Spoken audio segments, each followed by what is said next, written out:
Konnichiwa buddies, ito yung mga code 5 markers ng Team Corazon. So ito yung nakukuha mismo sa sentro ng dig site. No? Ito, code Maro.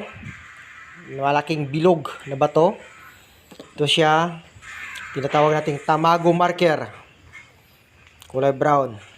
You know? Parang yung, ano yung sa Kinilaw gani? Tabon-tabon. Tabon-tabon. Okay. Triangle. Yan. Okay. Code 5. V. Yan. Ito pang maliit na triangle.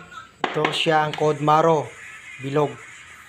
So, nakukuha to sa sentro ng dig site. Ibig sabihin, center shaft.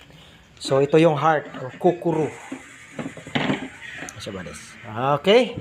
So, code 5 markers. Tandaan nyo, makikita talaga to pag tama ang dig site. Thank you for watching. Hello guys, magandang umaga po guys, no.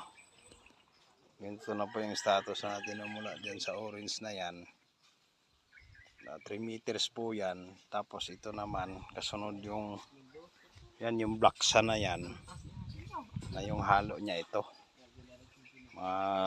Parang broken cement na head size, double head size, full size.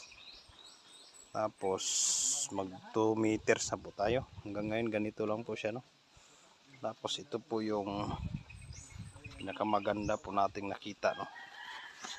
Na yan po siya. No? So parang singaw ng, alam mo yung ano, sa ilalim ng dilaw na buwan. Yan guys, no.